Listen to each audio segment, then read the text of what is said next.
ลิปนี้เรามาเบิ่ง3อย่างเนาะในการคิดราย1แม่นการฝากเงินเนาะ2แล้วแม่นดอกเบี้ยทบต้นที่3แล้วแม่นอัตราเงินเฟ้อเนาะเรามาเบิ่งว่าจะมีวิธีคิดรายจังไดเนาะและเฮ็ดจังไดเราเข้ามาที่แอป Financial Calculator เนาะแล้วก็เข้ามา Compound Interest นี่เลยเนาะใช้ง่ายโอเคเราจะเห็นเนาะว่ามันขึ้นมาแนวนี้เนาะ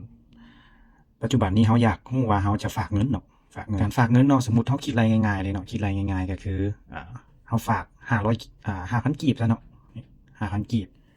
ที่2ต่อมาละแม่น monthly deposit เนาะก็คือเอา 5,000 นั่นแหละเนาะเอา 5,000 มาคูณให้30เนาะ 5,000 คูณ 30 ออก 150,000 ใส่เลยเนาะ monthly เนาะก็คือ 150,000 previous month นี่เนาะ previous month นี่ตัวนี้แม่นเฮาสิฝากเท่าใดเฮาสิฝาก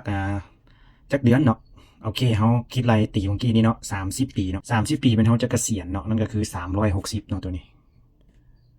360 เดือนนี่เนาะ360 เดือนอัตราดอกเบี้ยเนาะอัตราดอกเบี้ยนี่ก็คือเฮาฝากแบบธรรมดาเนาะฝากแบบอยู่ธนาคารส่วนหลายก็แม่น8% เนาะแต่ว่า S&P 500ก็8% 50% ด้วยกันเนาะเฮาใส่8โอเครีวิวคืนอีกบาทนึงเนาะก็คือเงินที่เฮาต้องการฝากนี่แม่นหมายถึงว่ามื้อละ 5,000 นะเนาะตัวนี้มื้อละ 5,000 เงินเฮาฝากคูณให้30 มื้อเนาะก็ 150,000 เฮาเก็บเงินเดือนนึงประมาณ 150,000 เนาะครบจำนวน30 ปีเนาะโดยมีดอกเบี้ย 8% โอเคตัวนี้เฮาคิดรายไว้ 8% มันลี่ตัวนี้เปลี่ยนให้เป็น annual เนาะเพราะว่าเฮาจะรายเป็นปีเด้360 เดือนจากนั้นเนาะเฮาก็ calculate เนาะคิดรายเบิ่งโอเคปึ๊บถ้าเฮาฝากปกติธรรมดานี่เนาะ30 ปีมันจะได้54 ล้านถ้าว่าเฮาฝากแบบดอกเบี้ยมันนี่เนาะก็ได้ดอกเบี้ยเนาะถ้าแบบมีดอกเบี้ย 8% อันนี้เฮาเก็บเงินละได้เนาะแบบว่าบ่มีดอกเบี้ยอันจะได้54แต่ถ้าว่ามีดอกเบี้ย 8% เนาะเฮาจะได้158 ล้านแต่ถ้าว่าเฮาเฮ็ดเป็นแบบ compound interest เนาะ maturity value นี่เนาะตัวนี้เนาะดอกเบี้ยมันจะแม่น212 ล้าน 6 แสนและนี่คือเหตุผลเนาะว่าเป็นหยังเฮาต้องฝาก compound interest กับ S&P เนาะเฮาจึงลงทุนเนาะจำเป็นเฮาต้องลงนี่เฮาจะฮู้ว่าการที่เฮาฝากเงินธรรมดาแล้วก็ลงทุนนี่เนาะมันมีความแตกต่างกันแบบใดเนาะในรูปแบบของการฝากเงินและการลงทุนเดี๋ยวเฮามาเบิ่งต่อกันเลยเนาะเกี่ยวกับสิ่งที่เฮาต้องการจะลงทุนในครั้งนี้สำหรับเป้าหมายการลงทุนของเฮาเนาะแน่นอนเนาะ30 ปีเนาะเดี๋ยวนี้เนี่ยมันถึกอยู่$67เนาะ30 ปีง่ายๆเนาะก็เอา$67เนาะมาคูณให้21,500เนาะโอเคเท่ากับ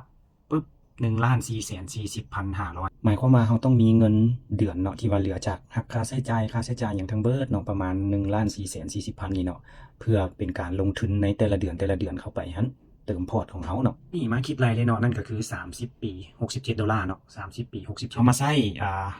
ฟังก์ชันตัวนี้เติมเนาะprincipal amount นี่เนาะเฮาก็บ่ใส่เนาะเฮาบ่ใส่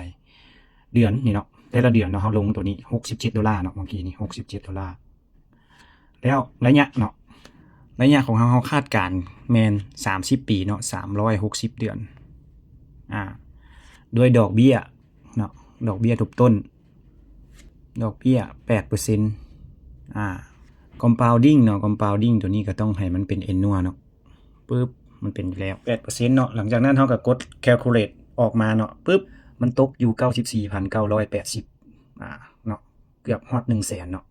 เกือบฮอด $100,000 ย้อนหยังเนาะย้อน 8% แต่ถ้าว่าเฮาเปลี่ยนเป็น 10% เด้เนาะอยู่ใน S&P